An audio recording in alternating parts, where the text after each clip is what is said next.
Menjadi orang soleh itu bagus, tapi kita ketika merasa lebih soleh dari yang lain, mohon maaf, perasaan lebih itu akan berbahaya bagi dirinya. Menjadi orang baik harus, tapi ketika merasa lebih baik dari orang lain, ini yang akan membuat kekacauan bagi dirinya yang merasa lebih baik. Ayo tengokin teman-teman yang belum dapat hidayah. Umur di tangan Allah, kesempatan di tangan Allah. Jibril alaihissalam turun kepada Rasul mengabarkan, siapapun orang yang berbuat maksiat seumur hidupnya dan dia adalah umatmu, 1 tahun sebelum meninggal dia minta ampun kepada Allah, Allah akan ampuni semuanya. Rasulullah bilang apa? Aduh malaikat Jibril, kelamaan. Balik kepada Allah. Rasulullah tahu kualitas umatnya. Setelah kembali kepada Allah turun lagi, ya Rasulullah, barang siapa dari umatmu berbuat dosa seumur hidupnya, 1 bulan sebelum dia meninggal, dia tobat kepada Allah, Allah subhanahu wa ta'ala akan ampuni dosanya. Apa Rasulullah bilang? Aduh malaikat Jibril, jangan deh, kelamaan, umatku lalai. Kembali lagi kepada Allah, turun lagi, ya Rasulullah, barang siapa dari umatmu dia berbuat dosa seumur hidupnya, 1 minggu sebelum meninggal dia bertobat kepada Allah, Allah akan ampuni. Tapi apa yang dikatakan Rasulullah SAW? Aduh jangan malaikat Jibril, jangan, umatku lalai. Lihat, sayang gak Rasulullah sama kita? Cinta nggak Rasulullah sama kita? Akhirnya kembali lagi kepada Allah, lalu kemudian turun, ya Rasulullah, Allah berkirim salam kepadamu.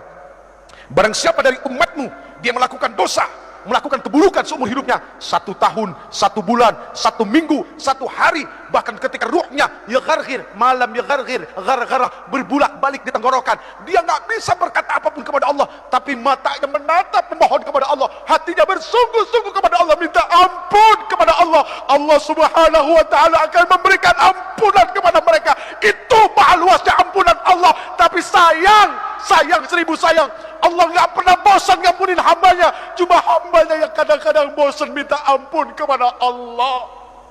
Na'udzubillahi min dzalik. Saya yang bosan minta ampun, Allah nggak pernah bosan ngampunin kita. Ya Allah ya Karim. Maaf hadirin, al-Islam kal bunyan yashuddu ba'dahum ba'da. Islam itu seperti bangunan, saling menguatkan satu sama lain. Ada yang bagiannya seperti pasir, ada yang bagiannya seperti kerikil, ada yang bagiannya seperti air, ada yang bagiannya seperti batu koral, dan ada yang bagiannya seperti semen. Semen jangan sombong karena mentang-mentang mahal daripada pasir. Batu yang besar pun jangan sombong, pasir kecil tapi rame-rame mainnya keroyokan. Air, subhanallah, ketika tidak ada kesombongan dari satu hamba kepada hamba yang lain. Lihat, tiang ini terdiri dari apa? Nah itu semua karena tidak ada kesombongan, mereka jadi satu, akhirnya jadi tiang. Jadi mendamaikan 2 orang berselisih itu jauh baik daripada jadi kompor. Bu, mohon maaf, apapun yang ada di atas kompor, pantatnya pasti hitam. Iya kan? Penggorengan ditaruh di atas kompor, pantatnya hitam. Jadi jangan jadi kompor, tiup sana, tiup sini, kok seneng amat ya. Na'udzubillahi min dzalik. Yang terakhir, ini udah berbusa ibu. Yang terakhir, wa ikramul jar wal yatim, memuliakan tetangga dan anak yatim. Al muslim man salimal muslim bilisani wa yadih.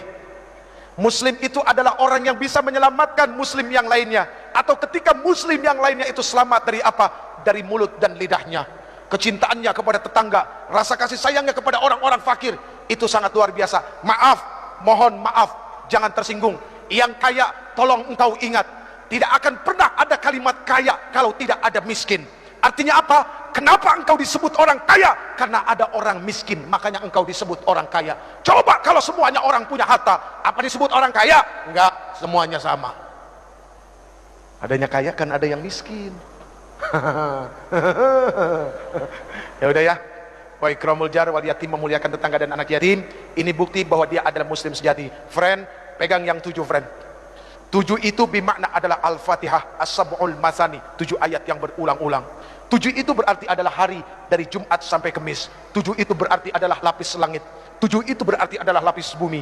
7 itu berarti adalah 7 benua. Dan 7 itu berarti adalah 7 keajaiban dunia. Tawaf berputar 7 kali, sa'i berbolak-balik 7 kali, dan ada 7 kerikil lontaran jumrah. Pegang yang 7, artinya baca Fatihah sebanyak-banyaknya, karena Allah subhanahu wa ta'ala tidak akan pernah menggantikan Al-Fatihah dengan surat apapun di dalam salat. Bahkan la salat liman lam yaqra'u bi Fatihatil Quran, tidak akan dikatakan orang itu salat kalau dia tidak membaca Al-Fatihah. Genggam Fatihah, baca laqad ja'akum, insya Allah setiap keluar rumah harus yakin Allah bersama kita. Segala apapun keburukan tidak akan pernah menimpa bangsa ini. Baik hadirin yang dimuliakan Allah, mari kita baca Ummul Quran suratul Fatihah. Yang pertama, untuk para orang tua kita yang telah melahirkan kita, yang telah begitu besar pengorbanannya kepada kita, hartanya, jiwa raganya, semuanya untuk kita, anak-anaknya yang masih hidup. Semoga Allah Subhanahu wa taala berikan kesehatan lahir batin buat mereka, amin. Semoga Allah Subhanahu wa taala mudahkan segala urusan yang akan menyusahkan mereka, dan semoga Allah Subhanahu wa taala menghalalkan rezekinya. Itu yang paling penting, bukan membanyakkan rezeki tapi dari yang haram, tapi menghalalkan rezeki biarpun itu sedikit dan berkahnya, subhanallah. Lalu untuk para alim ulama, guru-guru kita, ya, ketua MUI kita juga yang katanya masih sakit, setahun yang lalu kena stroke. Semua guru-guru kita dari TK sampai SMA, dosen-dosen kita, ya, guru-guru kursus, siapapun yang pernah memberikan ilmunya kepada kita, semoga Allah Subhanahu wa taala tentamkan perut mereka, ya, Allah tenangkan hati mereka, dan mereka menjadi orang-orang yang istiqamah dan orang-orang yang begitu sangat mulia di sisi Allah. Kemudian untuk para pemimpin kita yang sudah begitu dahsyat menanggung amanah di pundak mereka, ayo kita bantu ringankan pundak mereka, ya. Semoga Allah Subhanahu wa taala terus senantiasa memberikan taufik, hidayah dan inayahnya kepada para pemimpin kita, amin ya rabbal alamin. Al-Fatihah. أعوذ بالله من الشيطان الرجيم بسم الله الرحمن الرحيم الحمد لله رب العالمين الرحمن الرحيم مالك يوم الدين إياك نعبد وإياك نستعين اهدنا الصراط المستقيم صراط الذين أنعمت عليهم غير المغضوب عليهم ولا الضالين.